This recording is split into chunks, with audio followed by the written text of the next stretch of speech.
이런 가운데 이재명 대표 측근인 김용 전 민주연구원 부원장에 대한 재판이 시작이 됐습니다.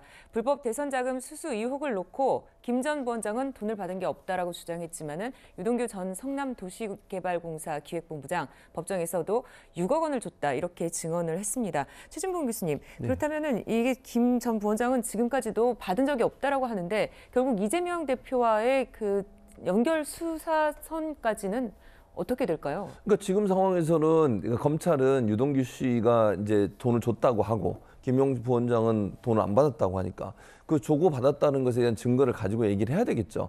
아직까지 뭐 법정에서 그런 부분에 증거가 정확히 나오지 않아서 지금 이 상황은 서로 의견이 부딪히는 부분이에요. 유동규 씨는 줬다고 얘기하지만 김용 부원장은 돈을 받은 적이 없다고 주장을 하고 있기 때문에 여기에 대한 증거가 나와야 된다고 저는 보고요.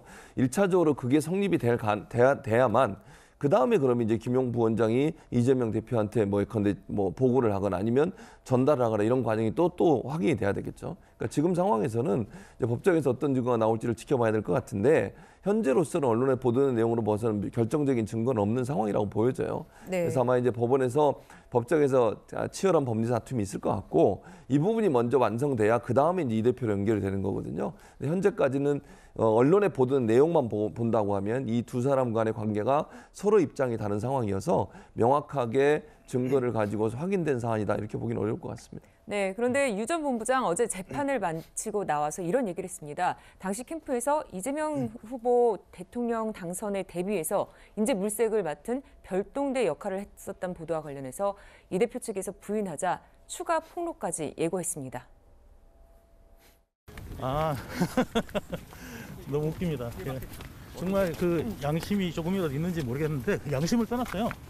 그거 부분에서 내가 자세히 말씀드리겠습니다. 아주 세세하게.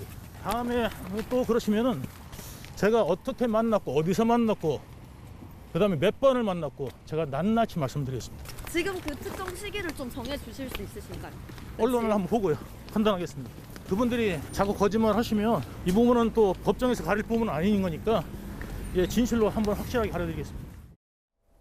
네, 유 전 본부장, 민주당에서 유 전 본부장이 선거 캠프에서 활동한 적이 없었다는 것과 배치되는 주장을 했는데요. 이현정 의원님, 네. 그리고 검찰이 통화 내용까지 확보했고 윤건영 또 의원을 또 이재명 당시 경기도지사에게 소개해줬다는 얘기까지 나왔어요. 그러니까 이제 유동규 씨 같은 경우는 이재명 대표가 측근이 아니다. 이런 이야기를 했고 또 선거 캠프에서도 일한 적이 없다라고 이야기를 했지 않습니까? 이제 그걸 이제 어떤 반박하기 위한 이야기라고 봅니다. 왜냐하면 이제 그 유동규 씨의 어떤 진술의 신빙성을 더 높여주는 것인데요. 지금 유동규 씨가 증언하고 있는 바와 같이 본인이 사실은 이제 정식 그 캠프 멤버는 아니었지만, 실제로 이제 사람들을 소개한다든지 이런 인재들을 모은다든지 이런 역할을 했다는 거 아니겠습니까? 이제 그걸 직접적으로 본인이 뭐 다 증거가 있다고 그러니까 뭐 그거는 이제 밝혀질 것이고, 특히 저는 주목되는 지점이 윤건영 의원을 이재명 대표에게 소개시켜줬다. 이거 이야기잖아요. 근데 예를 들어서 유동규 본부장이 어떻게 윤건영 의원을 알았지? 나는 솔직히 의문이 있어요. 왜냐하면 윤건영 의원은 아시다시피 문재인 전 대통령의 보좌관 출신이고 제일 핵심 측근입니다. 지금 문재인 전 대통령의 입장 발표할 때 항상 윤건영 의원이 발표하잖아요. 근데 당시에 이재명 대표 입장에서 보면 친문을 자기 세력으로 끌어안는 게 가장 중요한 목표였어요. 당시 이낙연 전 대표 측이 있었기 때문에. 근데 이 윤건영 의원이 직접 이렇게 3자 만났다는 거 아니겠습니까? 그러면서 청와대 앞으로 인선을 구성할 때 어떻게 해야 된다는 조언까지 했다 그러면 당시에 친문이라고 하는 핵심적인 세력들이 실질적으로 겉으로는 이재명 대표를 지지하지 않았지만 실질적인 이재명 대표 지지 활동을 한 게 아니냐 이런 의문이 있는 거거든요. 그리고 더군다나 그럼 유동규 씨가 왜 그럼 윤건영 의원을 이재명이 직접적으로 한 게 아니라 이렇게 다리를 건너서 본인이 소개해 줬을까? 라는 측면은 유동규 의원의 어떤 인맥이나 이런 게 우리가 생각보다 더 넓었다는 측면도 이해될 수가 있는 거거든요. 뭐 지금 윤건영은 부인하고 있습니다만은 만난 것 자체는 인정하고 있잖아요. 그렇다면 이 부분에 대해서 유동규 씨가 아마 추가적인 증거를 낸다고 그러면 이 사안도 아마 앞으로 좀 재미있는 양상으로 전개될 것 같습니다.